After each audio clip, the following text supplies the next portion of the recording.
یہ خوف ہو کہ وہ تمہیں فتنے میں ڈالیں گے کافر لوگ، اور کافر لوگ تو ہیں ہی تمہارے دشمن، کھلا دشمن ہے، واضح دشمن ہے، وہ تو چاہتے ہی ہیں کہ تمہیں مصیبت میں ڈالیں یا تمہیں پرابلم میں ڈالیں یا تمہیں فتنے میں ڈالیں، لیکن اس کے لیے تمہارے لیے یہ آسانی کر دی گئی ہے کہ تم نے نماز جو ہے اس کو قصر کر لینا، لیکن بہرحال نماز پڑھنا ضرور ہے۔ اگرچہ آپ سفر کی صعوبتوں سے بھی گزر رہے ہیں تو نماز جو ہے اس کی معافی نہیں ہے، ٹھیک ہے نا، یہ ایسا فریضہ ہے جس کی معافی کسی حال میں بھی نہیں ہے، وہ کرنا ہی کرنا ہے، ٹھیک ہے۔ بلکہ اس سے بھی زیادہ بھی اگر آپ ابھی اگلی آیت دیکھیں نا تو اس میں آپ کو مزید نماز کی اہمیت پتہ چلے گی۔ اگلی آیت پڑھی 102، وَإِذَا كُنْتَ فِيهِمْ فَأَقَمْتَ لَهُمُ الصَّلَاةَ فَلْتَقُمْ طَائِفَةٌ مِّنْهُمْ مَعَكَ وَلْيَأْخُذُوا أَسْلِحَتَهُمْ فَإِذَا سَجَدُوا فَلْيَكُونُوا مِنْ وَرَائِكُمْ وَلْتَأْتِ طَائِفَةٌ أُخْرَى لَمْ يُصَلُّوا فَلْيُصَلُّوا مَعَكَ وَلْيَأْخُذُوا حِذْرَهُمْ وَأَسْلِحَتَهُمْ وَدَّ الَّذِينَ كَفَرُوا لَوْ تَغْفُلُونَ عَنْ أَسْلِحَتِكُمْ وَأَمْتِعَتِكُمْ فَيَمِيلُونَ عَلَيْكُمْ مَيْلَةً وَاحِدَةً وَلَا جُنَاحَ عَلَيْكُمْ إِن كَانَ بِكُمْ أَذًى مِّن مَطَرٍ أَوْ كُنتُم مَّرْضَىٰ أَن تَضَعُوا أَسْلِحَتَكُمْ وَخُذُوا حِذْرَكُمْ إِنَّ اللَّهَ أَعَدَّ لِلْكَافِرِينَ عَذَابًا مُهِينًا۔ جب تم ان میں ہو اور ان کے لیے نماز قائم کرو یا نماز کی اقامت کرو تو چاہیے کہ ان کی ایک جماعت تمہارے ساتھ اپنے ہتھیار لیے کھڑی ہو، پھر جب وہ سجدہ کر چکیں تو یہ ہٹ کر تمہارے پیچھے چلے جائیں، اور وہ دوسری جماعت جس نے نماز ابھی تک نہیں پڑھی وہ آ جائے اور تمہارے ساتھ وہ نماز ادا کرے اور اپنا بچاؤ اور اپنا ہتھیار لیے رہے۔ کافر تو یہی چاہتے ہیں کہ کسی طرح تم اپنے ہتھیاروں اور اپنے سامان سے بے خبر ہو اور وہ تم پر اچانک دھاوا بول دیں۔ ہاں، اپنے ہتھیار اتار رکھنے میں اس وقت تم پر کوئی گناہ نہیں جب تک کہ تمہیں کوئی تکلیف ہو یا بارش کے سبب یا کوئی بیمار ہو جانے کی۔ اپنے بچاؤ کی چیزیں ساتھ لیے رکھو، یقیناً اللہ تعالیٰ نے منکروں کے لیے ذلت کی مار تیار کر رکھی۔ پہلے اس کا الگ سی ترجمہ دیکھ لیں۔ وَإِذَا، اور جب كُنْتَ ہوں آپ، فیہم ان میں، یا تھے آپ صلی اللہ علیہ وسلم فیہم ان میں، فَأَقَمْتَ لَهُمُ الصَّلَاةَ تو اقمت قائم کی تم نے، تا جو ہے تم کے لیے آ رہا ہے یعنی نبی صلی اللہ علیہ وسلم کو، قاف واو میم، لہم لیے ان کے، الصلاۃ نماز، فلتقم پس چاہیے کہ کھڑا ہو، طائفن کھڑا ہو یعنی قوما یقومو سے ہی ہے یہ، قاف واو میم، پس کے معنوں میں، لام چاہیے کے معنوں میں، طائفتن توئیں واو فے، طائفہ جو ہے یہ گروہ کے لیے آتا ہے، ٹھیک ہے، ایک گروہ، منہم ان میں سے، معک ساتھ تمہارے یعنی نبی صلی اللہ علیہ وسلم کے، آپ صلی اللہ علیہ وسلم کے ساتھ ایک گروہ کھڑا ہو جائے، وَلْيَأْخُذُوا اور چاہیے کہ وہ پکڑے رکھے، ٹھیک ہے، یا جو ہے آتا ہے والا وہ کے معنوں میں، حمزہ خال زال پکڑنا، وہ پکڑے رکھے، اسلحتہم اسلحہ ان کا، ٹھیک ہے، فَإِذَا اسلحہ یعنی ویپنز جو ہیں وہی والی ورڈ ہے، فَإِذَا پھر جب سجدوا وہ سجدہ کر لے، سین جیم دال، فَلْيَكُونُوا پس چاہیے کہ وہ ہوں، مِن وَرَائِكُمْ تمہارے پیچھے، واو را یا یعنی اب وہ گروہ پیچھے چلا جائے، وَلْتَأْتِ اور چاہیے کہ آ جائے، لام چاہیے کے لیے ہے، تا مونس کے لیے آ رہا ہے کیونکہ آگے طائفہ کا ورڈ جو ہے وہ مونس ہے، اور روٹ جو ہے اس کا وہ حمزہ تا اور یا ہی ہے، ٹھیک ہے، آنے والا، آ جانا، اس کے معنوں میں جائے، اور چاہیے کہ آ جائے، طائفتن ایک گروہ، اخرى دوسرا یعنی اب دوسرا گروہ آ جائے جو کہ پہلے جو ہے وہ کھڑا ہوا تھا، اس نے وہ نماز میں شامل نہیں ہوا تھا، لم یصلو لم نہیں، یصلو انہوں نے نماز پڑھی، سواد لام یا سواد لام، یعنی جنہوں نے نماز نہیں پڑھی وہ دوسرا گروہ اب آگے آئے گا،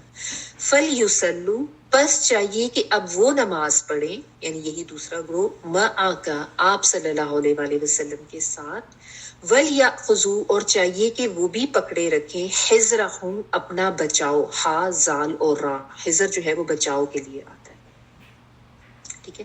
وَأَسْلِحَتَهُمْ اور اپنا اسلحہ بھی. ود چاہتے ہیں، واو دال دال چاہنا، بہت شدت سے کچھ چاہنا. الذین وہ لوگ کفروا جنہوں نے کفر کیا، لو کاش، تغفلون تم غفلت میں پڑ جاؤ یا تم غفلت برتو. تا تم کے لیے آ رہا ہے. ان سے اسلحتکم اپنے اسلحے سے، یعنی وہ تو یہی چاہتے ہیں کہ تم اپنے اسلحے سے غافل ہو جاؤ. اور کس سے غافل ہو جاؤ؟ وَأَمْتِعَتِكُمْ اپنے ساز و سامان سے، مال و متاع، میم تا عین، اس سے بھی تم غافل ہو جاؤ. فَيَمِيلُونَ پس وہ جھک پڑے. میم یا لام، مائل ہونا ہوتا ہے نا، کسی ایک طرف مائل ہو جانا، کسی ایک طرف جھک جانا. تو یہاں پہ مائل ہونا جو ہے وہ اٹیک کرنے کے معنوں میں ہے، کہ وہ حملہ کر دے علیکم تم پر، میلتن حملہ کرنا یا جھک جانا، وہی ورڈ ہے. واحدتن ایک ہی دفعہ، یعنی ایک ہی دفعہ وہ تم پہ اٹیک کریں اور معاملہ ختم کریں. ولا اور نہیں، جناح کوئی گناہ، علیکم تم پر، ان اگر کانا ہو، بکم ساتھ تمہارے، اذن کوئی تکلیف، من مطرن بارش میں سے، مطر بارش کو کہتے ہیں، یہی روٹ ورڈ ہے. او یا کنتم ہو تم، مردہ مریض. ٹھیک ہے، یعنی تو کوئی تکلیف ہے جیسے بارش وغیرہ ہوگی ہے، یا تمہیں کوئی مرض ہے، کوئی تکلیف، مریض ہو. ان کے تدعو تم رکھ دو. تم کے لیے آ رہا ہے، روٹ ورڈ جو ہے وہ واو داد اور عین ہے. ٹھیک ہے. ود ان جو ہے یا یہ رکھنے کے لیے آتا ہے نا، کوئی چیز نیچے رکھ دینا. مودی ان جو ہے وہ جگہ کے لیے آتا ہے. یحرفون الکلم عن مواضعہ، ابھی آپ نے کچھ عرصہ پہلے پڑھا کہ وہ کلام کو اس کی جگہوں سے بدل دیتے تھے. اہل کتاب کے لیے جب آیا تھا، یہود کے لیے. تو یہ واو داد اور عین. تو تدعو تم رکھ دو، کیا رکھ دو؟ اسلحتکم تمہارا اسلحہ. وخذو اور لیے رکھو، پکڑے رکھو، حذرکم بچاؤ تمہارا، یعنی اسلحہ تو رکھ دیا لیکن کسی طریقے سے اپنا بچاؤ کیے رکھو. ان اللہ بے شک اللہ تعالی، اعد اس نے تیار کیا، آئین دال دال، للکافرین کافروں کے لیے، عذابن عذاب، مہینن رسوا کو. ہاں واو نون اس کا روٹ ورڈ ہوتا ہے، اہانت کا ورڈ ہوتا ہے اردو میں بھی، جو کہ توہین کا ورڈ بھی ہوتا ہے، وہ بھی اسی روٹ ورڈ ہے. تو رسوا کن، توہین آمیز ان کے لیے اللہ تعالیٰ نے عذاب تیار کر. اچھا جی، یہ جو آیت ہے نا، آیت نمبر 102 سورۃ النساء کی، اس میں صلاۃ الخوف کا ذکر ہے، یعنی خوف کی نماز کیسے پڑھی جائے گی. ٹھیک ہے. خوف کس طرح کا ہوگا کہ اب دشمن کے ساتھ جو ہے وہ جنگ کا ماحول ہے، اور اس میں یعنی کفر اسلام کا مارکا ہو رہا ہے، میدان جنگ ہے، فوجیں جو ہیں وہ آمنے سامنے. اس میں بھی اگر نماز کا وقت ہو جائے تو نماز تو اس میں بھی نہیں چھوڑنی. ٹھیک ہے نا. یہ اس میں بتایا گیا ہے کہ اس خوف کی حالت میں نماز کیسی پڑھی جائے گی. ٹھیک ہے. اور اس میں یہ بھی آپ ذہن میں رکھیں کہ یہ طریقہ جو اس آیت میں بتایا گیا ہے ایسی جنگ کی ہنگامی حالت کے لیے جبکہ ابھی آپ کہہ لیں کہ مارکا جو ہے وہ گرم نہیں ہوا، یا آمنے سامنے فوجیں جو ہیں لڑنا سٹارٹ نہیں ہوا. ٹھیک ہے نا. کیونکہ جب لڑ رہے ہیں تو اس میں تو اس طرح جماعت کا موقع نہیں آتا نا، جیسے جنگ خندق کے موقع پر یہ ہوا تھا کہ نبی صلی اللہ علیہ وسلم کے سمیت جو اکثر جو مسلمان ہیں ان کی نماز اثر جو ہے اس کا ٹائم نکل گیا تھا. تو پھر آپ صلی اللہ علیہ وسلم نے سورج غروب ہونے کے بعد قضا کے طور پر وہ ادا کی تھی. اور اس میں بھی یہ آتا ہے کہ یہ جو مشرکین ہے نا، انہوں نے ایک دفعہ یہ کیا تھا کہ مسلمانوں کی ایک نماز ہے جس سے وہ بہت زیادہ اپنی عزیز رکھتے ہیں، عصر کی نماز اٹیک کر دو. تو اس میں کہتے ہیں کہ حضرت جبرائیل علیہ السلام جو ہے وہ آئے اور انہوں نے جو آ کے نبی صلی اللہ علیہ وسلم کو حکم دیا کہ آپ اس طریقے سے نماز ادا کریں کہ 2 حصے کر لیں اپنے صحابہ کرام کے، ایک کو نماز پڑھائیں اور دوسرا حصہ جو ہے وہ دشمن کے مقابل پیچھے کھڑا رہے. ٹھیک ہے نا. اور اپنے ہتھیار اور یہ پہنے رکھیں اسلحہ وغیرہ. پھر دوسرا حصہ آئے اور وہ آپ کے ساتھ نماز پڑھے اور پہلے حصے والے اپنی ڈھالیں اور ہتھیار پہنے. اس طرح ہر گروہ کی ایک ایک رکعت نبی صلی اللہ علیہ وسلم کے ساتھ ہو جائے گی. یہ جامع ترمذی میں ملتا ہے. ٹھیک ہے. اس کے علاوہ جو اس کی مزید ڈیٹیلز ابھی وہ بھی میں آپ کو بتا دیتی ہوں. بہرحال یہ چیز ذہن میں رکھیں کہ اگر بہت زیادہ اس طرح کی سچویشن ہے کہ یعنی انسان کھڑا ہوا لڑ رہا ہے سچویشن. اب آپ کو یاد ہوگا کہ اگر جو آپ نے اس میں پڑھا تھا سورۃ البقرہ میں فَإِنْ خِفْتُمْ فَرِجَالًا أَوْ رُكْبَانًا کہ تم سواری پہ بھی پڑھ سکتے ہو اگر تمہیں خوف ہے اور پیدل چلتے ہوئے بھی پڑھ سکتے ہو. ٹھیک ہے. تو اس میں یہ ہے کہ اگر جنگ کا ماحول ہے اس میں یہ بھی اجازت دی گئی تھی کہ کھڑے کھڑے بھی اگر کوئی پڑھ سکتا ہے ایون اشاروں سے. اگر وہ اپنی سواری پہ سوار ہے گھوڑے پر ہے اونٹ پر ہے تو وہ پڑھ سکتا ہے یا چلتے ہوئے بھی وہ پڑھ سکتا ہے. ٹھیک ہے. یہ بھی گنجائش ہے. لیکن یہاں پہ جماعت کا جو حکم دیا جا رہا ہے ظاہر ہے وہ کسی ایسی سچویشن میں ہے جیسا میں نے آپ کو بتایا کہ ابھی جو ہے وہ ایک پورا وہ جو ایک میدان ہے وہ اس طریقے سے گرم نہیں ہوا یا بیچ میں کوئی ایسی, کیونکہ ظاہر ہے بیچ میں وقفے بھی تو آتے ہیں نا, تو ایسی کوئی سچویشن ہے تو اس میں یہ ہے کہ جماعت اگر پڑھی جائے گی تو کس طریقے سے پڑھی جائے گی. اور اس میں پھر آپ یہ بھی دھیان رکھیں کہ جب نبی صلی اللہ علیہ وسلم صحابہ کے درمیان جماعت کے لیے کھڑے ہوتے تھے تو کوئی بھی اپنے آپ کو اس شخص سے محروم نہیں رکھنا چاہتا تھا کہ نبی صلی اللہ علیہ وسلم کی جماعت کو میں جو ہے وہ شامل نہ ہو یا اس کو جو ہے وہ اس کا اجر جو ہے وہ لینے سے رہ جائے. ٹھیک ہے نا. تو اس لیے طریقہ یہ بتایا گیا کہ جو صحابہ کرام جو ہے ان کے 2 گروہ بنا لیے جائیں. ٹھیک ہے. اور اس میں پھر یہ ہو کہ ایک گروہ جو ہے وہ اپنا اسلحہ پکڑ کے دشمن کے ساتھ ان پہ نظر رکھے, ان کی طرف سے جو کرنا ہو کے رہے وہ نماز ابھی نہیں پڑھے. دوسرا گروہ جو ہے وہ نبی صلی اللہ علیہ وسلم کے ساتھ نماز پڑھے. اس کے بعد وہ گروہ جب نماز پڑھ لے نبی صلی اللہ علیہ وسلم وہیں پہ رہیں گے, وہ گروہ اب چلا جائے گا اور جو پہلا والا گروہ جو کہ پیچھے دشمن کے ساتھ کھڑا ہوتا وہ آ جائے گا اور وہ آ کے نماز پڑھے گا. اب یہ بھی جو ہے نا نماز صلاۃ الخوف اس کے مختلف طریقے آپ کو ملتے ہیں. نبی صلی اللہ علیہ وسلم نے مختلف طریقے سے اس کو پڑھایا ہے. اور اس میں جو اگر آپ اس آیت کو دیکھیں تو اس پہ اکثر مفسرین نے اس کو یہ بیان کیا ہے کہ صلاۃ الخوف جو ہے وہ 1 رکعت کی نماز تک بھی پڑھائی گئی ہے, یعنی اتنی بھی کمی اس میں کی گئی. اور اس میں یہی پتہ چلتا ہے کہ نبی صلی اللہ علیہ وسلم جو ہیں وہ کھڑے ہوئے, انہوں نے نماز پڑھانی شروع کی. ایک گروہ ان کے پیچھے صرف آ کے کھڑا ہو کے اس نے جوائن کیا ہے نماز کو. دوسرا گروہ جو ہے وہ دشمن کے اوپر اپنا اسلحہ وغیرہ پکڑ کے ان کے ساتھ ہی جو کرنا کھڑا ہے ان کے اوپر نظر رکھے ہوئے. اور اس گروہ نے بھی اپنا اسلحہ وغیرہ جو ہے وہ پکڑا ہوا ہے. اور وہ یہ ہو رہا ہے کہ آپ صلی اللہ علیہ وسلم نے 1 رکعت نماز پڑھا دی. ٹھیک ہے. اس کے بعد آپ صلی اللہ علیہ وسلم کھڑے رہے اور یہ جو گروہ تھا انہوں نے اپنی اگر 1 رکعت پڑھی لیں تو اس میں یہ کہ یہ گروہ انہوں نے جب سجدہ کی بات ہے نا وہ بیسیکلی ختم کرنے کے حوالے سے ہے کہ انہوں نے اپنی ایک ہی رکعت جو تھی سجدے کے بعد کمپلیٹ کر لی, یعنی اسی میں انہوں نے تشہد کر لیا, وہ چلے گئے. اس کے بعد وہ جا کے کھڑے ہو گئے دشمن کے اوپر نظر رکھنے کے لیے اور وہ بڑا گروہ آیا اور اس نے آ کے نبی صلی اللہ علیہ وسلم کے ساتھ جماعت کی. انہوں نے بھی اسلحہ پکڑا ہوا ہے اور اب نبی صلی اللہ علیہ وسلم جو ہے وہ اپنی دوسری رکعت پڑھ رہے.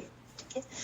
تو نبی صلی اللہ علیہ وسلم نے جب اپنی دوسری رکعت پڑھی تو اس گروہ نے جو ہے 1 رکعت پڑھ کے انہوں نے بھی سلام پھیر دیا اور نبی صلی اللہ علیہ وسلم کی 2 رکعت نماز ہوئی اور اس گروہ کی جو ہے وہ 1 رکعت ہو گئی. تو یعنی یہ 1 رکعت بھی پڑھی جا سکتی ہے صلاۃ الخوف میں, یہ بھی مفسرین کا بیان ہے. اور اس میں جو ہے حضرت ابن عباس رضی اللہ تعالیٰ عنہ ان کا قول ملتا ہے کہ اللہ تعالیٰ نے تمہارے نبی کی زبان سے حضر میں 4, حضر کا مطلب ہوتا ہے جب سفر نہ ہو, یعنی آپ گھر پہ ہیں, حضر میں 4, سفر میں 2 اور خوف میں 1 رکعت نماز فرض کی. اور یہ صحیح مسلم کی جو کتاب الصلاۃ ہے باب صلاۃ المسافرین اس میں آتا ہے یہ. سوری. اچھا تو یہ بھی آتا ہے. اس کے علاوہ یہ بھی آتا ہے کہ ایک طریقہ یہ بھی, یہ تو 1 رکعت نماز پڑھنے کا ہو گیا نا. اس کے علاوہ 2 رکعت صلاۃ الخوف پڑھنے کا بھی آتا ہے. اس کا طریقہ یہ بیان ہوتا ہے اور یہ سارے طریقے جو ہے نا آپ کو مختلف حدیث میں مل جاتے ہیں مختلف موقعوں پر. اس میں یہ کہ نبی صلی اللہ علیہ وسلم کے ساتھ ایک گروپ نے جوائن کیا, 1 رکعت انہوں نے نبی صلی اللہ علیہ وسلم کے ساتھ پڑھ لی. اس کے بعد نبی صلی اللہ علیہ وسلم کھڑے ہو گئے دوسری رکعت کے لیے. اور یہ جو گروہ ہے یہ کھڑا ہوا اور اس گروہ نے دوسری رکعت اپنے اون پہ پڑھی. نبی صلی اللہ علیہ وسلم نے بس پہلی رکعت پڑھائی ہے اور اب اس کے بعد آپ کھڑے ہیں, باقی لوگوں نے دوسری رکعت پڑھی, سلام پھیرا, چلے گئے اور جا کے انہوں نے وہ جگہ سنبھال لی. اور وہ والا جو گروہ جو پیچھے پہلے کھڑا تھا وہ آیا, اس نے آ کے نبی صلی اللہ علیہ وسلم کے ساتھ نماز جوائن کی.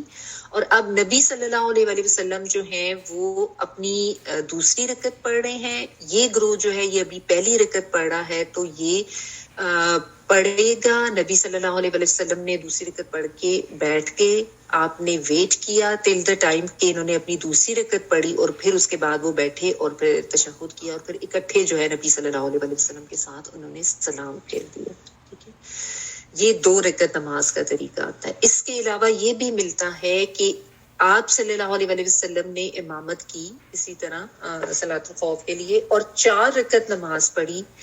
2 گروپس جو تھے ان میں سے ایک گروہ آیا, اس نے 2 رکعت نماز پڑھی اور اس کے بعد سلام پھیر دیا, وہ چلے گئے. اور باقی کی جو 2 رکعتیں نبی صلی اللہ علیہ وسلم کے ساتھ پڑھنی تھی وہ دوسرے گروپ نے آ کے جوائن کی. دوسرے گروپ نے بھی 2 رکعت ہی نماز پڑھی, یعنی قصر ہی کی. آپ صلی اللہ علیہ وسلم کی 4 رکعتیں ہوئی اور باقی جو گروہ تھے ان کی 2 رکعت قصر نماز ہوئی.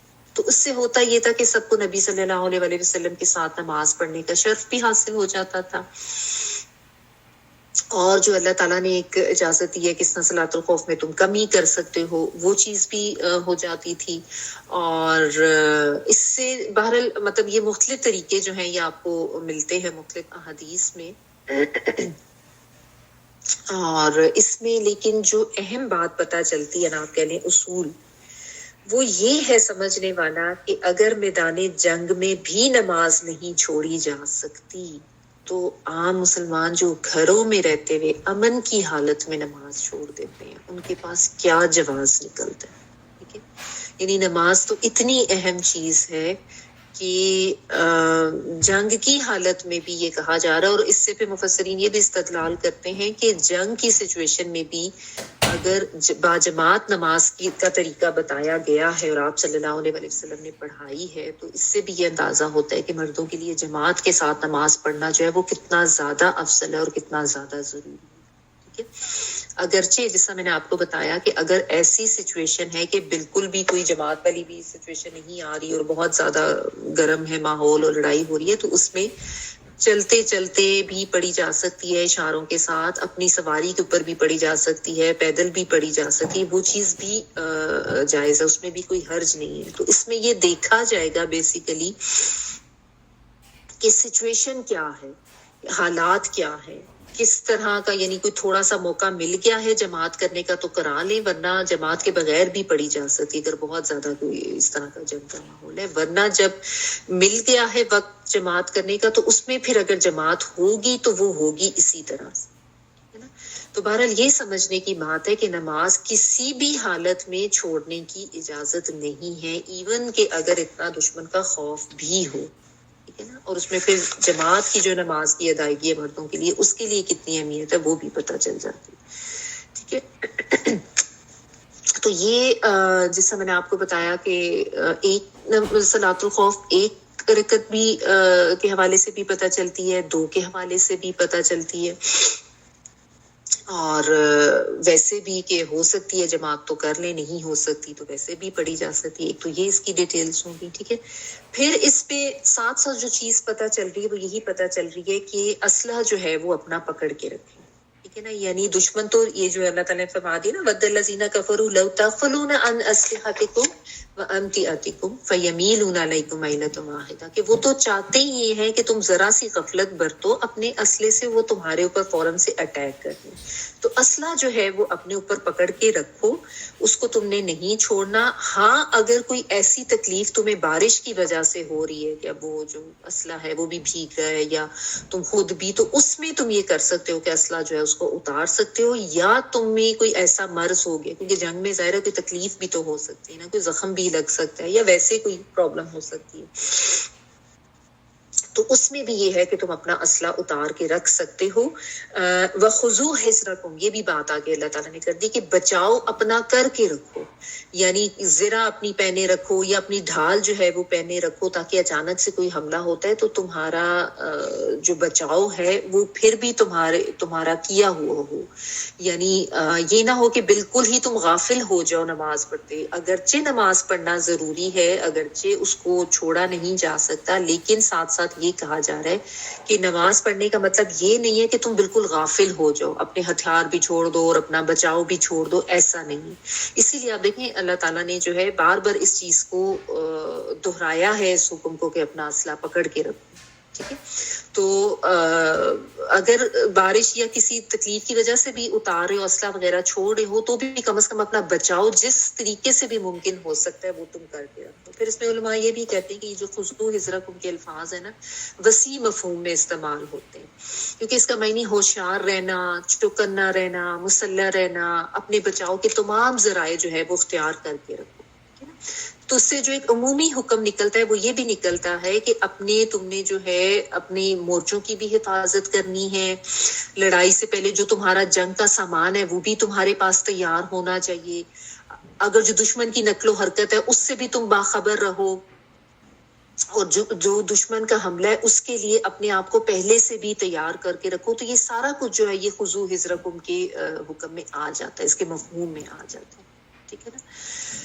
پھر یہ بھی ہے کہ آپ دیکھیں جس طرح آج کل تو اس زمانے میں تو یہ ہوتا تھا نا کہ ہر ایک کا اپنی تلوار ہوتی تھی، اپنا نیزہ ہوتا تھا، یعنی اسلحہ اپنا اپنا ہوتا تھا. لیکن آج کل جو ہے وہ اسلحہ جنگ تیار کرنے کے لیے کارخانے ہوتے ہیں، فیکٹریاں ہوتی ہیں، پھر ان کو تیار کر کے اسلحہ کے جو ذخائر ہوتے ہیں وہاں پہ رکھے جاتے ہیں. تو آج کل کے لحاظ سے اس کو پھر یہ بھی بنتا ہے کہ وہ جو اسلحہ کے ذخائر ہیں یا وہ جو فیکٹریاں ہیں، جب جنگ ہوتی ہے تو دشمن کی یہی کوشش ہوتی ہے کہ سب سے پہلے ان کے اوپر اٹیک کیا جائے. تو خُذُوا حِذْرَکُم میں یہ بھی آ جاتا ہے کہ ان کے بچاؤ کا بندوبست کر کے رکھو. ٹھیک ہے نا. اور اس کے علاوہ بالعموم یہ ہے کہ قوم اور ملک کا تحفظ جو ہے وہ ہونا چاہیے. جو فوج ہے ان کی ایک فوج جو ہے وہ ہر ملک کی اپنی ہونی چاہیے، اور ان کی جو بھی حفاظتی تدابیر ہے اس میں ان کو بھی اتنا ماہر ہونا چاہیے، اور ان کے بھی جو آلات جنگ کا ان کا تحفظ ان کا پتہ ہونا چاہیے. اور جو بھی آپ نے اگر کوئی لڑائی کے کوئی منصوبے وغیرہ تیار کیے ہیں تو ان کو بھی کس طریقے سے آپ نے سیکرٹ رکھنا ہے، یہ سب کچھ بھی اسی حکم میں داخل ہو جاتا ہے. ٹھیک ہے نا. تو یعنی آپ کہہ لیں کہ اس آیت میں ان تمام امور کی طرف مسلمانوں کی توجہ دلائی گئی ہے کہ یہ ساری چیزیں جو ہیں تمہارے مد نظر ہونی چاہیے، اور ہر لحاظ سے تمہیں جو ہے وہ چوکنا ہو کے رہنا چاہیے. دشمن کے لیے پہلے سے بھی تیاری کر کے رکھنی چاہیے، اور اگر جنگ ہو گئی ہے تو اس دوران بھی تمہیں کس طریقے سے الرٹ ہو کے رہنا ہے اور کس طریقے سے اپنا بچاؤ کر کے رکھنا ہے. ٹھیک ہے. اور ساتھ جو ہے اللہ تعالیٰ نے پھر یہ بتا دیا، کافروں کو بھی وارن کر دیا کہ اللہ تعالیٰ نے کافروں کے لیے جو ہے وہ رسوا کن عذاب تیار کر کے رکھا ہے، جو کہ اس طریقے کی تکلیف میں ڈالتے ہیں مومنین کو اور اس طریقے کی پرابلم کرتے ہیں ان کے لیے. تو ان کے لیے رسوا کن عذاب ہے، تاکہ وہ بھی وارن ہو جائیں اور مسلمانوں کو بھی ایک تسلی مل جائے کہ یہ جو کاروائیاں کر رہے ہیں یہ اپنے لیے عذاب ہی مول لے رہے ہیں. تو یہ تھی صلاۃ الخوف. اور ہو سکتا ہے پہلی دفعہ سننے میں تھوڑی سی کنفیوژن لگی ہو صلاۃ الخوف کے حوالے سے کہ بھئی کیا کیا اس کے طریقے کار ہیں، تو میں ایک دفعہ اس کو تھوڑا سا دوبارہ ریپیٹ کر دیتی ہوں اگر کسی کو کوئی کنفیوژن ہوئی ہے. میں یہاں پر جو لکھا ہوا ہے تھوڑا سا میں آپ کو وہاں سے پڑھ کے سنا دیتی ہوں، تاکہ آپ کو اگر کسی کو نہیں سمجھ آئی تو دوبارہ سے سمجھ آ جائے. کہ صلاۃ الخوف کے معنی ہے خوف کی نماز، اور یہ اس وقت مشروع ہے جب مسلمان اور کافروں کی فوجیں ایک دوسرے کے مقابل جنگ کے لیے تیار کھڑی ہوں، اور ایسے میں ظاہر ایک لمحے کی غفلت بھی مسلمانوں کے لیے خطرناک ثابت ہو سکتی ہے. ایسے حالات میں اگر نماز کا وقت ہو جائے تو صلاۃ الخوف پڑھنے کا حکم اس آیت میں دیا جا رہا ہے، جس کی مختلف صورتیں جو ہیں وہ ہمیں نبی صلی اللہ علیہ وسلم کے عمل سے پتہ چلتی ہیں. اور یہی ہے اس میں مین چیز یہی ہے کہ فوج کو 2 حصوں میں تقسیم کر دیا. ایک حصہ دشمن کے بالمقابل کھڑا رہا تاکہ کافروں کو حملہ کرنے کی جسارت نہ ہو، اور یعنی ان کو یہ نہ لگے کہ تو بالکل غافل ہو گئے. اور ایک حصے نے آ کر نبی صلی اللہ علیہ وسلم کے پیچھے نماز پڑھ لی.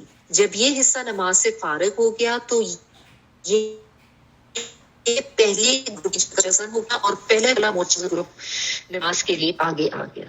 بعض روایات آتا ہے کہ آپ صلی اللہ علیہ وآلہ وسلم نے دونوں کو ایک ایک نماز، اس طرح آپ صلی اللہ علیہ وآلہ وسلم کی 2 نماز اور فوجیوں کی ایک ایک رکعت ہوئی. بعض روایات میں آتا ہے کہ آپ صلی اللہ علیہ وآلہ وسلم نے دونوں گروہ صلی اللہ علیہ وآلہ وسلم کی 4 رکعت نماز ہوئی اور فوجیوں کی 2 رکعت نماز ہوئی. اور بعض میں یہ آتا ہے کہ ایک ہی رکعت پڑھ کر اتحیات کی طرح آپ صلی اللہ علیہ وآلہ وسلم بیٹھے رہے، فوجیوں نے اپنے طور پر خود سے کھڑے ہو کر ایک رکعت اور پڑھ کر اپنی 2 رکعت کمپلیٹ کی اور چلے گئے. اور پھر وہ دوسرا حصہ آیا، اس نے آ کے نبی صلی اللہ علیہ وسلم کے پیچھے نماز پڑھی، آپ نے انہیں بھی ایک رکعت پڑھائی اور اتحیات میں بیٹھ کے اس وقت تک بیٹھے رہے جب تک فوجیوں نے دوسری رکعت اپنے آن پہ پوری نہیں کر لی، اور پھر آپ صلی اللہ علیہ وسلم کے ساتھ سلام پھیر دیا. ٹھیک ہے نا. تو اسی طرح سے یعنی دونوں حصوں کی 2 رکعت، ٹھیک ہے، یعنی ایک ایک خود پڑھی اپنے اپنے آن پہ اور ایک جو ہے وہ نبی صلی اللہ علیہ وسلم کے ساتھ پڑھ لی. تو یہ اس کا طریقہ ہے. میں نے کہا دوبارہ سے ریپیٹ کر دیں. بہرحال یہ ہے کہ اس میں تخفیف اللہ تعالیٰ کی طرف سے کر دی گئی ہے. ایک رکعت تک کا بھی ملتا ہے کہ وہ بھی اتنی بھی کر لینا بھی ٹھیک ہے، جائز ہے، پاسبل ہے، پڑھائی گئی ہے. آگے دیکھیں آیت نمبر 103. فَإِذَا قَضَيْتُمُ الصَّلَاةَ فَاذْكُرُوا اللَّهَ قِيَامًا وَقُعُودًا وَعَلَى جُنُوبِكُمْ فَإِذَا اطْمَأْنَنْتُمْ فَأَقِيمُوا الصَّلَاةَ إِنَّ الصَّلَاةَ كَانَتْ عَلَى الْمُؤْمِنِينَ كِتَابًا مَوْقُوتًا. پھر جب تم نماز ادا کر چکو تو اٹھتے بیٹھتے لیٹتے اللہ تعالیٰ کا ذکر کرتے رہو، اور جب اطمینان پاؤ تو نماز قائم کرو، یقینا نماز مومنوں پر مقررہ وقت پر فرض ہے.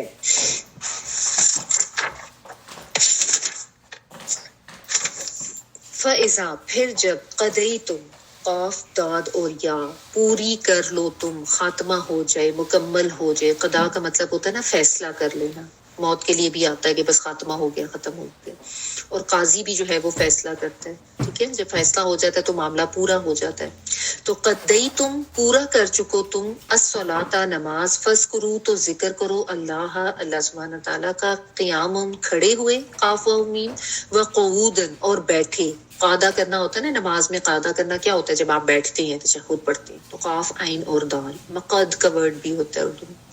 وَعَلَىٰ اور اوپر، جنوبکم تمہارے پہلوؤں کے، یعنی تم پہلو کے بل بھی اگر لیتے ہوئے تو اس وقت بھی. فَإِذَا پھر جب اطمأننتم مطمئن ہو جاؤ تم، یعنی امن میں آ جاؤ، سکون ہو جائے. تو میم نون اس کا روٹ ورڈ ہے. جب تمہیں اطمینان ہو جائے، فَأَقِیمُوا الصَّلَاةَ تو قائم کرو نماز.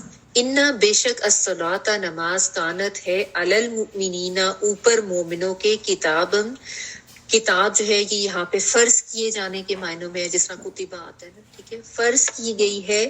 موقوتا جو ہے اس کا مطلب ہے پابندی، یہ وقت، یہ وقت سے ہے واوقاف دان. ٹھیک ہے، یعنی وقت کی شرط کے ساتھ فرض کی ہے، موقوتاً. ٹھیک ہے. اچھا، یہاں پہ اب یہ بتایا جا رہا ہے کہ اب جب تم نے نماز پڑھ لی ہے تو اس کے بعد کیا کرنا ہے. کیونکہ ظاہر دیکھیں صلاۃ الخوف جو ہے جس سچویشن میں پڑھی جا رہی ہے اس میں پورا خضوع خشوع ہونا، پورا تعدیل ارکان، ان چیزوں کو اتنا ملحوظ خاطر نہیں رکھا جا سکتا نا. ٹھیک ہے، یعنی ویسے بھی کم ہو رہی ہے نماز رکعت کے لحاظ سے بھی، اور دوسرا اس میں یہ بھی ہے کہ اس طرح سے بھی آپ ظاہر اتنی زیادہ اس کے ساتھ نماز نہیں پڑھ سکتے. تو اس میں پھر یہ طریقہ جو ہے وہ بتایا گیا ہے کہ نماز جب پڑھ لیا نا تو اس کے بعد تم ایسا کرو کہ اللہ تعالیٰ کا ذکر اذکار کرو. ٹھیک ہے، یعنی جب تم نے نماز پوری پڑھ لی ہے، اب اس کے بعد تم واپس تم چلے گئے ہو، دشمن سے لڑنے کے لیے چلے گئے ہو، یا بیچ میں کوئی بھی وقفہ ہے، کچھ بھی ہے، اللہ کا ذکر کرتے رہو، اس سے غافل نہیں ہونا. چاہے تم کھڑے ہوئے ہو، چاہے تم بیٹھے ہوئے ہو، چاہے اپنے پہلو کے بل لیتے ہوئے ہو، اللہ کے ذکر سے غافل نہ ہو. ٹھیک ہے نا. تو یعنی یہ اس سے پتہ چلتا ہے کہ اللہ کا ذکر جو ہے وہ ہر حال میں کرنا ہے اور ہر وقت کرنا ہے، اور اس سے جو ہے وہ غفلت کسی طور بھی جو ہے وہ جائز نہیں ہے. ٹھیک ہے، یہاں پہ اب آپ دیکھیں صلاۃ الخوف کے حوالے سے بھی یہ بتایا گیا کہ تم نماز پڑھ چکے ہو تو اس کے بعد اللہ کا ذکر کرو. اور اس میں ویسے بھی ہے کہ جو اللہ کا ذکر جو ہے وہ تو ویسے ہی کرنا بہت زیادہ ضروری بھی ہے اور بہت زیادہ فضیلت والا عمل بھی ہے، فائدہ والا بھی ہے، ثواب بھی ہے. ٹھیک ہے نا. تو یہاں پہ بالخصوص اس حوالے سے کہ چونکہ نماز میں کمی ہو گئی پڑھنے کے لحاظ سے بھی اور ویسے بھی، تو اس کی تلافی کے لیے تم ذکر اذکار کرو. لیکن ویسے بھی اس سے یہ عمومی حکم ملتا ہے کہ ذکر الہی جو ہے وہ انسان ہر حالت میں کرے، کسی بھی وقت اللہ کے ذکر سے غافل نہ ہو. یعنی آپ دیکھیں ایسی سچویشن میں بھی کہا جا رہا ہے کہ دشمن کے ساتھ تمہارا مارکا چل رہا ہے، اس میں بھی تم نے سستی نہیں کرنی، اس میں بھی نہ تو تم نماز چھوڑ سکتے ہو اور اس میں بھی نہ تم ذکر سے غافل ہو سکتے ہو. اور اللہ تعالیٰ نے فرائض کی تو حدود مقرر کی ہیں، لیکن ذکر الہی کی کوئی حد بندی نہیں ہے. ٹھیک ہے. سفر میں کریں، حضر میں کریں، کھڑے بیٹھے، آپ خشکی پہ ہیں، سمندر میں ہیں، فقر میں ہے، مطلب کوئی مشکلات ہے، آسانی، ہر وقت کریں. ٹھیک ہے. کریں وہی طریقہ جو نبی صلی اللہ علیہ وسلم سے مسنون ہے، جو بتایا گیا ہے، انہی طریقوں کے تحت کریں. ٹھیک ہے. اور نماز کے بعد آپ کو پتہ ہے ایک تو جو نبی صلی اللہ علیہ وسلم سے مسنون ہے کہ اللہ اکبر اور استغفر اللہ استغفر اللہ استغفر اللہ 3 دفعہ یہ پڑھتے تھے. پھر اللہم انت السلام و منک السلام تبارک یا ذا الجلال والاکرام یہ بھی پڑھتے تھے. اللہم لا مانع لما اعطیت ولا معطی لما منعت ولا ينفع ذا الجد منک الجد یہ بھی پڑھتے تھے کہ اللہ جو تو دینا چاہے اس کو کوئی روک نہیں سکتا اور جس کو تو روک لے اس کو کوئی دے نہیں سکتا. یہ بھی آپ صلی اللہ علیہ وسلم سے ثابت. اور اس کے علاوہ جو 33 دفعہ سبحان اللہ الحمدللہ تسبیحات فاطمہ جو ہیں، ہم شور یہ بھی سب کو پتہ ہے، یہ بھی مسنون اذکار میں آتے ہیں. پھر آیت الکرسی نبی صلی اللہ علیہ وسلم ضرور پڑھتے تھے ہر نماز کے بعد اور اس کی تاکید بھی کی گئی ہے.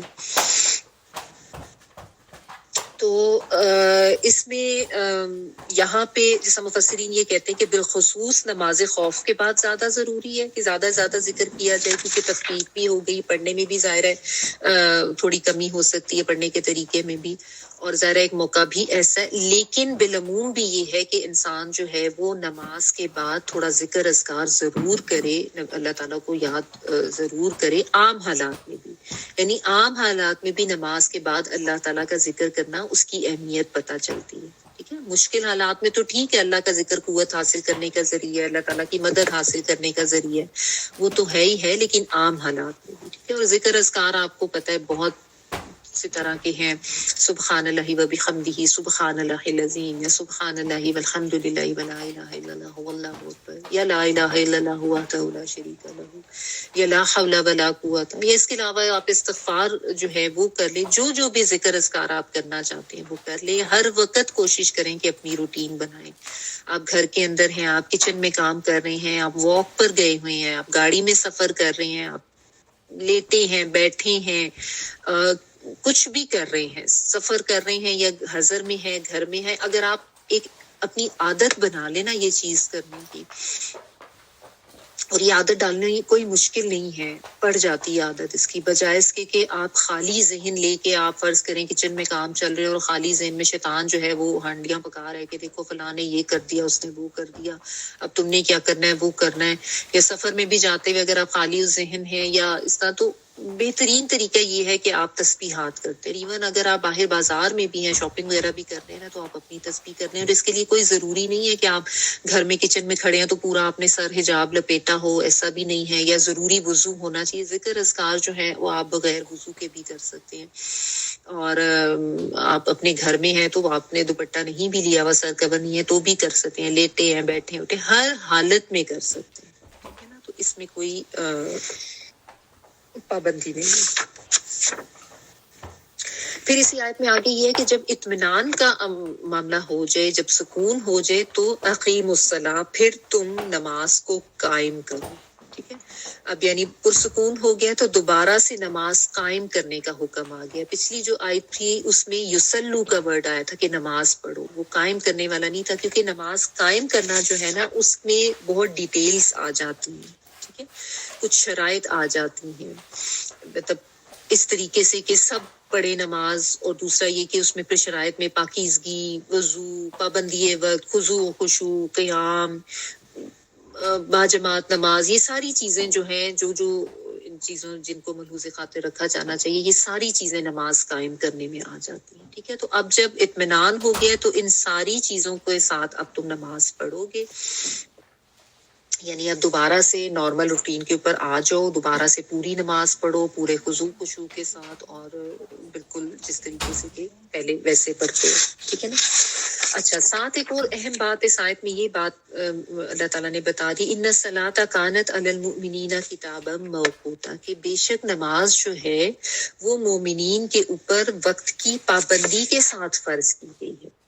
ٹھیک ہے، تو اس سے نماز کے لیے جو وقت کی پابندی ہے نا، اس کی اہمیت بہت زیادہ پتہ چلتی ہے. ایک تو دیگر شرائط جو کہ اقیم الصلاۃ کے ورڈ میں آ جاتی ہیں وہ بھی ساری آ گئیں، طہارت، وضو اور خضوع و خشوع اور قیام. اور یہ ایک قیام کے بارے میں بھی یہ یاد رکھیں کہ قیام کرنا جو ہے نا یہ بھی نماز کا ایک رکن ہے.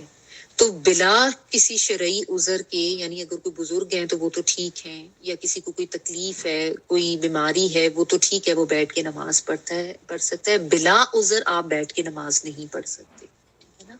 یعنی آپ اچھے بھلے صحت مند ہیں، تندرست ہیں، کچن میں کھڑے ہو کے کام کر رہے ہیں، باہر جا رہے ہیں، آ رہے ہیں، لیکن نماز پڑھتے ہوئے کہ اچھا میں بیٹھ کے پڑھ لیتا ہوں، تو یہ بلا شرعی عذر کے نماز جو آپ بیٹھ کے نہیں پڑھ سکتے. قیام جو ہے وہ نماز کا ایک لازمی جزو ہے.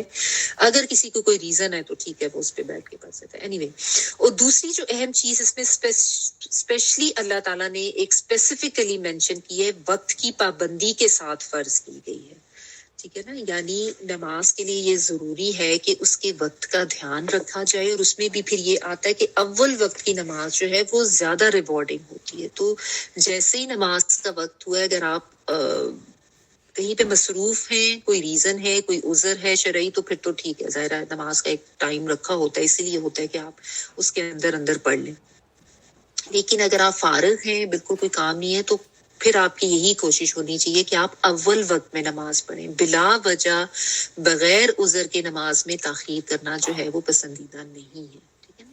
کوئی سویا ہوا ہے تو وہ تو اور بات ہے، بلکہ اس کے بارے میں تو یہ بھی ملتا ہے کہ اگر کوئی سویا ہوا ہے یا بھول گیا ہے تو جیسے ہی اٹھ جائے تو نماز پڑھ لے، اور جیسے ہی اس کو یاد آ جائے تو وہ نماز پڑھ لے.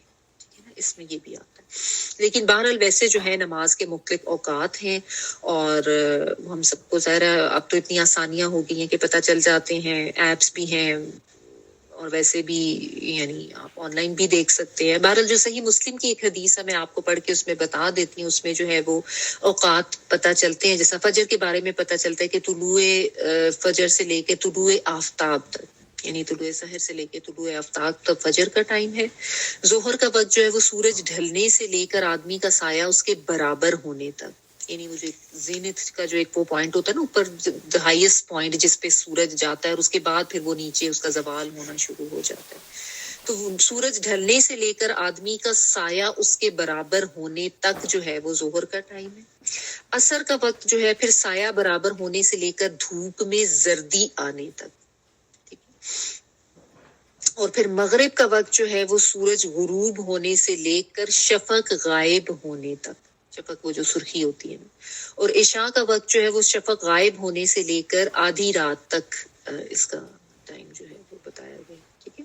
فجر کا طلوع فجر سے لے کر طلوع آفتاب تک، ظہر کا سورج ڈھلنے سے لے کر آدمی کا سایہ اس کے برابر ہونے تک، عصر کا وقت سایہ برابر ہونے سے لے کر دھوپ میں زردی آنے تک، مغرب کا وقت سورج غروب ہونے سے لے کر شفق غائب ہونے تک، اور عشاء کا وقت جو ہے وہ شفق غائب ہونے سے لے کر آدھی رات تک ہے. لیکن عشاء جو ہے وہ اس سے بھی لیٹ بھی آپ پڑھ سکتے ہیں، اگر مطلب آدھی رات گزر بھی گئی ہے تو بعض لوگ یہ سمجھتے ہیں کہ شاید 12 بج گئے ہیں تو اب عشاء کی نماز کا ٹائم نہیں رہا. تو ایسا نہیں ہے، آپ لیٹ ہو گئے ہیں تو آپ لیٹ بھی پڑھ سکتے ہیں. ٹھیک ہے. اچھا، ایک تو یہ چیز ہے کہ نماز جو ہے اس کی پابندی ہونی چاہیے، پابندی وقت کے ساتھ نماز پڑھنی چاہیے، بلا وجہ آپ اس کو لیٹ نہ کریں. لیکن اس میں ایک چیز اور بھی سمجھ لیں کہ بعض لوگوں نے اس سے یہ خیال کر لیا کہ شاید اس کا مطلب یہ ہے کہ جو جمع بین الصلاتین کی جاتی ہے وہ بھی نہیں کی جا سکتی. یعنی جس طرح دو نمازوں کو جمع کر کے بھی نبی صلی اللہ علیہ وسلم نے پڑھ کے بتایا ہے، سفر میں بھی اور حضر میں بھی. تو لوگ یہ سمجھتے ہیں کہ شاید وہ نہیں کیا جا سکتا. ایسا نہیں ہے. ٹھیک ہے نا, کیونکہ ہمیں یہ آپ صلی اللہ علیہ وسلم کی سنت سے اور آپ کے عمل سے یہ پتہ چلتا ہے کہ آپ صلی اللہ علیہ وسلم نے ظہر اور عصر کو کمبائن کیا, ٹھیک ہے, اور مغرب اور عشاء کو کمبائن کیا, ٹھیک ہے, اور اس میں جمع تقدیم بھی ہو سکتی ہے, جمع تاخیر بھی ہو سکتی ہے. جمع تقدیم یہ ہوتی ہے کہ ظہر کے ساتھ ہی آپ نے عصر کو ملا لیا, ٹھیک ہے. جمع تاخیر یہ ہوتی ہے کہ ظہر کو تاخیر کر دی اور پہلے ظہر پڑھی اور اس کے بعد پھر عصر پڑھ لی, ٹھیک ہے, یہ بھی جمع ہو سکتی. اسی طرح مغرب اور عشاء میں بھی دونوں طریقے جو ہے وہ ٹھیک ہے کہ آپ مغرب کے ساتھ عشاء کر لیں یا عشاء کے ساتھ جو ہے وہ پہلے مغرب پڑھ لیں اگر مغرب کی تاخیر ہو گئی ہے تو. بالعموم تو یہ سفر میں جو ہے اس کی گنجائش اور اجازت ہے کہ آپ اس طریقے سے کر سکتے ہیں, اور اس میں کوئی گناہ نہیں ہے, اس میں کوئی حرج نہیں ہے. آپ صلی اللہ علیہ وسلم کی سنت سے ثابت ہے, آپ پڑھ سکتے ہیں. لیکن یہ بھی پتہ چلتا ہے, صحیح مسلم کی ہی میں یہ ملتی ہے روایت کہ آپ صلی اللہ علیہ وسلم نے امن کی حالت میں اور حذر میں, یعنی کوئی خوف بھی نہیں تھا اور کوئی سفر بھی نہیں تھا, تب بھی آپ نے یہ ایسا کیا, ظہر عصر کو کمبائن کر کے اور مغرب عشاء کو کمبائن کر کے آپ نے پڑھا ہوا ہے. آلدو یہ آپ کی روٹین نہیں تھی, ٹھیک ہے, روٹین تو ظاہرہ وہی ہے جو کہ بتائی گئی ہے اور وہ اسی طرح وقت کی پابندی کے ساتھ ہے اور سب چیزیں جو ہیں دیگر شرائط.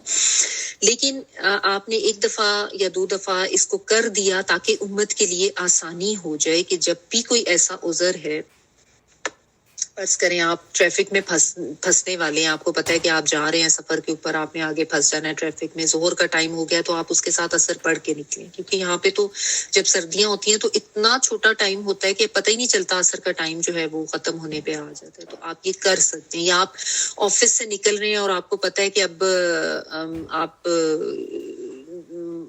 مغرب عصر جو ہے وہ آپ کی مس ہو جائے گی اور آپ ظہر کے ساتھ ہی اس کو پڑھ لیں گے. آپ کو پتہ ہے کہ آپ نے ظہر آپ نہیں پڑھ سکے, تھوڑی لیٹ ہو گئی, عصر کا ٹائم نکلا جا رہا ہے, تو آپ ظہر اور عصر وہاں پہ کمبائن کریں, کیونکہ آپ کو پتہ ہے کہ آگے آپ نے ٹریفک میں پھنس جانا ہے اور آپ نہیں پڑھ سکیں گے, تو آپ آرام سے دونوں جو ہیں وہ کمبائن کر سکتے ہیں, ٹھیک ہے نا. اسی طرح یہ ہے کہ آپ کی مغرب لیٹ ہو گئی ہے یا آپ کو پتہ ہے کہ آگے آپ کو موقع نہیں مل سکے گا, تو آپ مغرب کے ساتھ ہی عشاء بھی پڑھ سکتے ہیں, یا مغرب تھوڑی لیٹ ہو گئی ہے تو عشاء سے پہلے مغرب پڑھ کے اس کے ساتھ آپ پڑھ سکتے ہیں. کیونکہ دیکھیے ظاہر انسان کی زندگی میں مختلف قسم کے حالات و واقعات ہوتے رہتے ہیں, تو تھوڑی بہت یہ جو گنجائش رکھی گئی ہے نا, اس سے انکار نہیں کرنا چاہیے. تو یہ نہیں سمجھنا چاہیے کہ ایسا نہیں کر سکتے, بالکل کمبائن کر سکتے ہیں ضرورت کے تحت. جہاں پہ آپ کو لگے کہ اب یہ ہے, جس طرح بچے وغیرہ کالجز میں, یونیورسٹیز میں یا جابز وغیرہ میں ان کو بہت مشکل ہو رہا ہوتا ہے اپنی ان چیزوں کے ساتھ یہ کرنا, تو ان کو بھی یہ آپ سمجھا دیں کہ بجائے اس کے کہ آپ نمازیں چھوڑ دیں, آپ اس گنجائش سے فائدہ اٹھائیں اور کمبائن نماز جو ہے وہ آپ پڑھ لیں, ٹھیک ہے. اسی طرح آپ سفر میں ہیں تو اس میں بھی یہ کر سکتے ہیں, لیکن حضر میں بھی کر سکتے ہیں. ایک جمع سوری بھی ہے. جمع سوری یہ ہوتی ہے کہ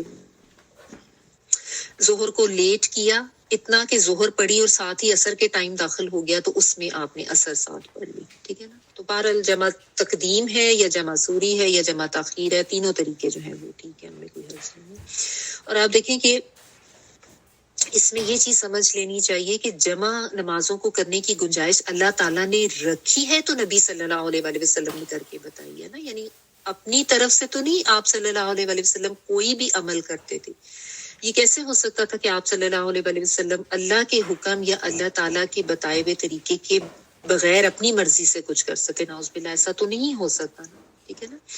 تو محض لغوی مطلب سے کوئی قانونی یا شرعی طریقے کا تعین نہیں کیا جا سکتا, یہ درست نہیں ہوتا, ٹھیک ہے نا. کیونکہ آپ یہ ذہن میں رکھیں کہ قرآن مجید کا اصل مفہوم, قرآن مجید کا صحیح مفہوم واضح ہوگا آپ صلی اللہ علیہ وسلم کے عمل سے اور آپ صلی اللہ علیہ وسلم کے فرمان سے, جو آپ نے نبی صلی اللہ علیہ وسلم نے صحابہ کرام کو تعلیم فرمایا. یہی چیزیں ہیں جن سے رکھ کے ہم اصول یا قانون یا شرعی طریقے جو ہیں وہ وضع کریں گے, ٹھیک ہے, یا ان کا تعین کریں گے. وَأَنزَلْنَا إِلَيْكَ الذِّكْرَ لِتُبَيِّنَ لِلنَّاسِ مَا نُزِّلَ إِلَيْهِمْ.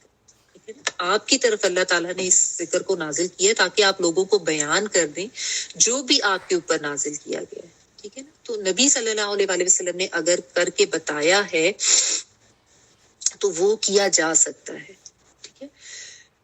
تو یہ اس چیز سے انکار نہیں کرنا چاہیے کہ کتاب موقوتہ کے مفہوم میں عذر کے ساتھ بھی جمع کرنا جو ہے وہ نہیں آتا اور وہ کر ہی نہیں سکتے. یہ سہولت بھی اللہ تعالیٰ کی طرف سے دی گئی ہے تو اس سہولت سے بھی فائدہ اٹھائیں. ٹھیک ہے. روٹین نہ بنا لیں اس کو کہ ہمیشہ کے لیے ہی آپ کہیں گے جی اب ظہر اثر و مغرب عشاء اکٹھی پڑھنی ہے, یعنی 3 ہی کر کے پڑھنی ہے, ایسا نہیں ہے. لیکن جب آپ کے لیے کسی بھی قسم کا تھوڑا سا عذر ہے تو آپ بجائے اس کے نماز چھوڑیں, آپ اس سہولت سے فائدہ اٹھائیں. ٹھیک ہے. لیکن اس میں یہ حد رکھیں کہ فجر کو لیٹ کر کے زور کے ساتھ نہیں پڑھ سکتے, وہ آپ صلی اللہ علیہ وسلم نے نہیں بتایا, نہ کر کے لیے. فجر اپنے ٹائم پہ ہی پڑھی جائے گی. ٹھیک ہے نا. تو جو آپ صلی اللہ علیہ وآلہ وسلم سے ثابت ہے, آپ کے قول سے, آپ کے عمل سے, وہ کتاب موقوتہ کے مفہوم میں ہی آ جاتا ہے. اس کو اس طریقے سے آپ سمجھیں. ٹھیک ہے.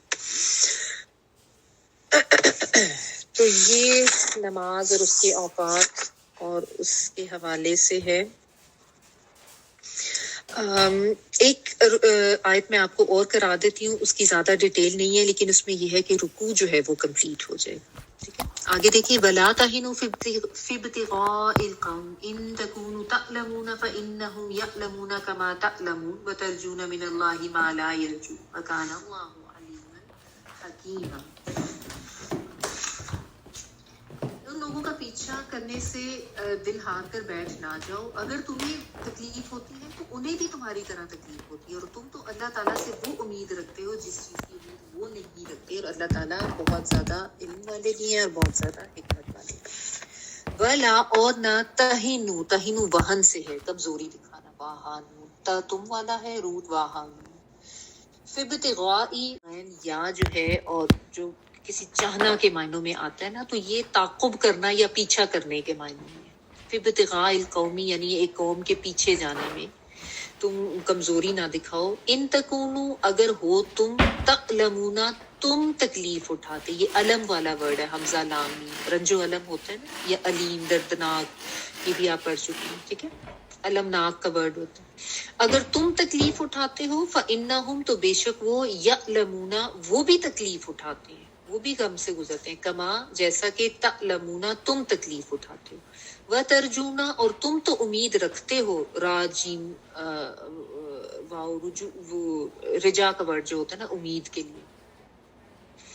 اگر تم امید رکھتے ہو من اللہ, اللہ سے, مالا, جو نہیں, یرجونا, وہ امید رکھتے, یعنی تم تو کچھ امید رکھتے ہو, انہیں تو کوئی امید بھی نہیں ہے. وکان اللہ علیما حکیما, اور ہے اللہ تعالیٰ خوب علم رکھنے والا, خوب حکمت والا. اس میں جو ہے نا بس ایک موٹیویشن جہاد کی ونس اگین اللہ تعالیٰ نے دوبارہ سے دی ہے, مومنین کو سمجھایا ہے کہ جب دشمن کے ساتھ تمہیں جو ہے کوئی مارکا ہو رہا ہے تو ثابت قدمی بھی دکھانا ہے, صبر بھی کرنا ہے. مشکلات تو آتی ہیں, ظاہر ہے جہاد پہ نکلنا کوئی آسان تو نہیں ہے, لیکن اس چیز میں تم یہ دھیان رکھو کہ اگر تمہیں مصائب کا سامنا ہو رہا ہے, یہ تمہارے لیے تکالیف اور مشکلیں ہیں, تو کیا دشمنوں کے لیے نہیں ہو رہی؟ وہ بھی تو مشکل میں ہے نا, تکلیف تو وہ بھی اٹھا رہے. جنگ کرنا تو کسی کے لیے بھی آسان نہیں ہے. ٹھیک ہے نا. بلکہ تمہارے لیے تو یہ آسانی ہے کہ تمہیں تو اللہ تعالیٰ کی طرف سے بہت زیادہ رحمت کی امید ہے, اور اللہ تعالیٰ نے جو اتنے زیادہ تمہارے ساتھ وعدے کیے ہیں اللہ کی راہ میں جہاد کرنے کے, اور جو اتنا اجر و ثواب بتایا ہے, تمہارے لیے تو وہ ایک بہت بڑی موٹیویشن ہے. دشمنوں کے لیے تو ایسی بھی کوئی موٹیویشن نہیں ہے, پھر بھی وہ آئے ہوئے ہیں اور لڑ رہے ہیں, اور وہ اپنی اس کے لیے جو بھی ان کا پوائنٹ آف ویو ہے وہ تو کوئی ایسی امید بھی نہیں رکھتے. ٹھیک ہے. تو کہنے کا مطلب یہ ہے کہ ان کافروں کو تو کوئی ایسی کوئی مورل سپورٹ نہیں ہے, کوئی اجر کی امید نہیں ہے. تمہارے لیے تو بہت زیادہ موٹیویشن ہے, تو تمہیں تو اور زیادہ صبر کے ساتھ اور زیادہ امید کے ساتھ لڑنا ہے, اور ہمت کے ساتھ لڑنا ہے, اور پیچھے نہیں ہٹنا. بیسیکلی یہ یہاں پہ سمجھایا جا رہا ہے. ٹھیک ہے نا. کیونکہ دیکھیں دشمن کے ساتھ جب مقابلہ ہوتا ہے تو وہ کوئی آسان چیز نہیں ہوتی. لوگوں کو جمع رکھنا, اتنا انتظام کرنا, اتنی چیزیں, اتنا ایک مینٹل بھی جو ہے ایک سٹریس میں ہوتے ہیں, تو یہ کوئی آسان نہیں ہوتا. لیکن اللہ تعالیٰ ساتھ ساتھ مومنوں کی ہمت بڑھاتے ہیں, ان کو ہمت دیتے ہیں, حوصلہ دیتے ہیں, ان کو موٹیویٹ کرتے ہیں. تو یہاں پہ یہی بات کہی جا رہی ہے کہ تم نے صبر کرنا ہے, ثابت قدمی دکھانی ہے. کافر تو صرف دنیا کے لیے لڑ رہا ہے, اس میں بھی وہ تکلیف اٹھا رہا ہے, جبکہ تمہارے لیے تو تم غازی ہو جاؤ تو بھی تمہارا فائدہ ہے, تم شہید ہو جاؤ تو بھی تمہارے لیے بے پناہ ریوارڈ ہے. ٹھیک ہے، تو دونوں میں ہی تمہارے لیے تو فائدہ ہی فائدہ. تو مسلمانوں کو تو کفار کی نسبت زیادہ حوصلے کے ساتھ جنگ کرنا ہے، زیادہ ہمت اور حوصلہ دکھانا ہے، کیونکہ ان کے پاس کوئی موٹیویشن نہیں ہے. مومنین کے پاس تو موٹیویشن بھی ہے، اللہ تعالیٰ کے وعدوں کی امید ہے، یقین ہے کہ اللہ تعالیٰ بہت زیادہ ریوارڈ کریں گے، بہت زیادہ اجر عظیم دیں گے. اور اللہ تعالیٰ اپنے تمام احکامات اور ان کی حکمتوں کو خوب خوب جانتے ہیں. اللہ تعالیٰ بہت علم رکھنے والے بھی ہیں، بہت زیادہ حکیم بھی ہیں. اسی کے اپنے علم اور حکمت کے تحت ہی اللہ تعالیٰ احکامات جو ہیں وہ نازل کرتے ہیں. تو اس سے یہ بھی پتہ چلا کہ دین کی راہ میں آزمائش آتی ہے. جب آپ اللہ کے بتائے ہوئے احکامات پر چلتے ہیں تو آپ کو بہت سی چیزوں پر صبر کرنا پڑتا ہے. عام روزمرہ زندگی میں بھی، مطلب میدان جنگ کے حوالے سے تو بات ہے ہی ہے، عام حالات میں بھی ہمیں صبر کرنا ہے، حوصلہ کرنا ہے. آپ دیکھیں جس طرح آپ یہ قرآن کی تعلیم ہی جب حاصل کر رہے ہوتے ہیں تو اس میں بھی بہت سی چیزیں ہوتی ہیں کہ آپ کو صبر کے ساتھ لینی پڑتی ہے. یہ نہیں کہ آپ نے کچھ عرصہ لی اس کے بعد چھوڑ دیا، ہے میں نہیں کر سکتی، آج تو یہ ہو گیا، آج تو وہ ہو گیا، آج تو میں مصروف ہوگی، آج میری میٹ نہیں آئی، آج میری تکلیف ہوگی. نہیں، ہوتی ہیں ٹرائلز، آتی ہیں، تکلیف بھی آتی ہے، بیماری بھی آتی ہے، مشکلات بھی آتی ہیں. لیکن مشکل ہے یا آسانی ہے، انسان بس یہ سوچ لے کہ میں نے صبر کے ساتھ اور ثابت قدمی کے ساتھ کرتے جانا. اللہ کے کسی حکم پر عمل کی بات ہے، یا اللہ کے دین پر عمل کی بات ہے، یا قرآن کا علم حاصل کرنے کی بات ہو رہی ہے، یا کچھ بھی ہے، اس میں یہ چیز یاد رکھنی چاہیے، کیونکہ یہ بہت زیادہ ریوارڈنگ ہے. اور ہمارے لیے تو الحمدللہ بہت زیادہ اجر کی ہمیں امید بھی ہے، اور ہمیں خوشخبریاں بھی سنائی بھی ہیں. تو یہ چیز اس سے یہ بھی اصول ہے. بس یہیں تک اس کو رکھتے ہیں، اور تلاوت پلیز آن کر. وَإِذَا ضَرَبْتُمْ فِي الْأَرْضِ فَلَيْسَ عَلَيْكُمْ جُنَاحٌ أَن تَقْصُرُوا مِنَ الصَّلَاةِ إِنْ خِفْتُمْ أَن يَفْتِنَكُمُ الَّذِينَ كَفَرُوا إِنَّ الْكَافِرِينَ كَانُوا لَكُمْ عَدُوًّا مُبِينًا. وَإِذَا كُنْتَ فِيهِمْ فَأَقَمْتَ لَهُمُ الصَّلَاةَ فَلْتَقُمْ طَائِفَةٌ مِّنْهُمْ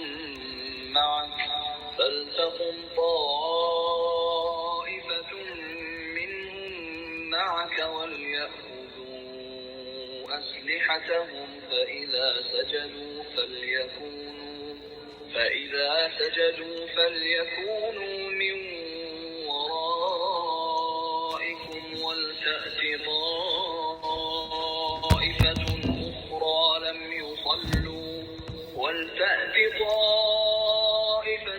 أُخْرَىٰ لَمْ يُصَلُّوا فَلْيُصَلُّوا مَعَكَ وَلْيَأْخُذُوا حِذْرَهُمْ وَأَسْلِحَتَهُمْ وَدَّ الَّذِينَ كَفَرُوا لَوْ تَغْفُلُونَ عَنْ أَسْلِحَتِكُمْ وَأَمْتِعَتِكُمْ فَيَمِيلُونَ عَلَيْكُمْ مَيْلَةً وَاحِدَةً وَلَا جُنَاحَ عَلَيْكُمْ إِن كَانَ بِكُمْ أَذًى مِّن مَّطَرٍ أَوْ كُنتُم مَّرْضَىٰ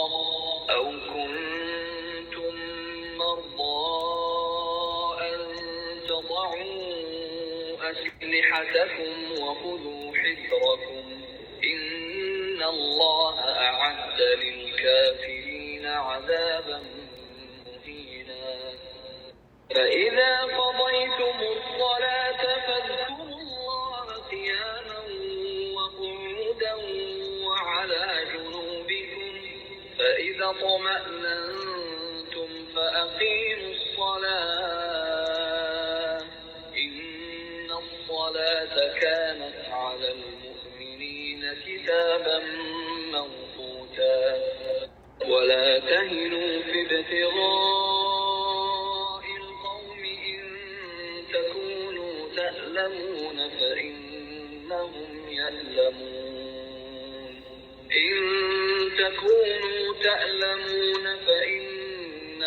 يَأْلَمُونَ كَمَا تَأْلَمُونَ وَتَرْجُونَ مِنَ اللَّهِ مَا لَا يَرْجُونَ وَكَانَ اللَّهُ عَلِيمًا حَكِيمًا. سبحانك اللهم وبحمدك